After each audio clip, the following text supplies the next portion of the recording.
അങ്ങനെ ഞാൻ ആ ഉമ്മാനെ കണ്ടു.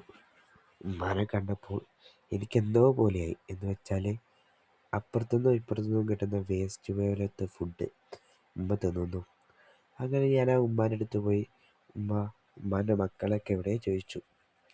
അപ്പോൾ ഉമ്മ പറഞ്ഞൊരു വാക്കുണ്ട്, ഞാൻ വലിയൊരു കുടുംബത്തിൽ ജനിച്ചതായിരുന്നു മോനെ.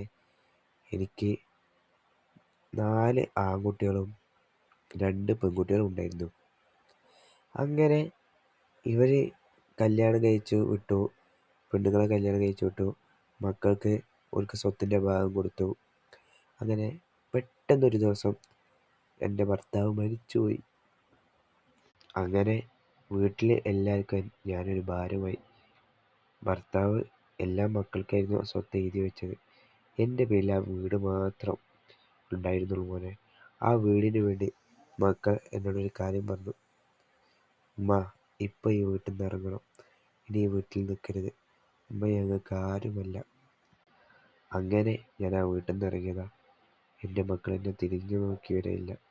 അങ്ങനെ അപ്പുറത്തും ഇപ്പുറത്തും എല്ലാം ഞാൻ പോയി, എന്നിട്ടും എന്നെ തിരിഞ്ഞു നോക്കിയില്ല. അങ്ങനെ ലാസ്റ്റ് എനിക്കൊരു ഭക്ഷണം വരെ കിട്ടാതായി. അങ്ങനെ എൻ്റെ ജീവിതം ഈ തെരുവിലായി മോനെ. അത് കേട്ടപ്പോൾ എനിക്ക് ഓർമ്മ വന്നത് എന്താ അറിയോ? അള്ളാഹു നമുക്ക് തന്നത് എത്ര വലിയ ഭാഗ്യമാണ്. എന്താ അറിയോ, നമുക്ക് ഉമ്മനെ പൊന്നുപോലെ നോക്കാൻ ഈ ലോകത്ത് ടൈം തന്നു. നമ്മൾ സാധിപ്പിക്കണം. ഉമ്മമാർക്കുള്ള എല്ലാ ആഗ്രഹവും നമ്മൾ സാധിപ്പിച്ചു കൊടുക്കണം കേട്ടോ. ഇത് കാണുന്ന ആൾക്കാരൊക്കെ ഈ വീഡിയോ ലൈക്ക് ചെയ്യണേ, സബ്സ്ക്രൈബ് ചെയ്യണം, എല്ലാവർക്കും എത്തിക്കും വേണം. പിന്നെ എനിക്കൊരു കാര്യം പറയാനുള്ളത്, ഉമ്മാനെയും ഉപ്പാനെയും ഒരിക്കലും നമ്മൾ നോവിക്കാൻ പാടില്ല. നോവിച്ചാൽ ഈ ദുനിയാവും നമുക്ക് എവിടെ കിട്ടൂല, ആഖിറവും എവിടെ കിട്ടൂല. ഞാൻ ഒരു കാര്യം പറയാം, എൻ്റെ ഉപ്പ മരിച്ചിട്ട് 7 വർഷമായി. ഞാൻ കഥ പറയുന്നത് ഞാൻ തന്നെയാണ് പറയുന്നത്. എൻ്റെ ഉപ്പ മരിച്ചിട്ടാണ് 7 വർഷമായത്.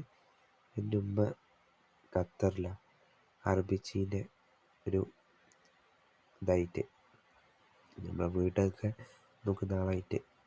എന്തായാലും എന്താ അറിയാൻ പറയുന്നത്, എൻ്റെ ഉമ്മയുടെ ചത്ത് പണിയെടുക്കുക. ഞാനാണ് എൻ്റെ ഉമ്മാൻ്റെ പൈസ ഫുള്ള് കുടിപ്പിക്കുക. ഞാൻ ഓരോ പ്രശ്നത്തിൽ കുടിക്കാൻ എൻ്റെ ഉമ്മ എനിക്ക് പൈസ തരും. ഞാൻ ദർസ് പഠിച്ചു, അവിടെ നിന്നൊക്കെ എന്നെ പുറത്താക്കി. എന്നാലും എൻ്റെ ഉമ്മ എന്നെ ഏറ്റെടുത്ത് ഇപ്പം എൻ്റെ മൊബൈൽ മെക്കാനിക്ക് ഹെഡ്ബൽ മാനന്തവാടിയിൽ എന്നെ ചേർത്തിട്ടാണ്. എനിക്കിനി അവിടുന്ന് പഠിച്ച എൻ്റെ ഉമ്മാക്ക് നല്ല സ്വർഗം തൂക്കമായിട്ട്. എൻ്റെ ഉമ്മാക്ക് ഒരാഗ്രഹമുണ്ട്, എൻ്റെ ഏട്ടന്മാരൊക്കെ ഐഫോൺ എടുത്ത്. എനിക്ക് എൻ്റെ ആഗ്രഹം എന്താ അറിയുമോ, എൻ്റെ ഉമ്മാക്കൊരു പൊന്ന് വാങ്ങിക്കൊടുക്കണം.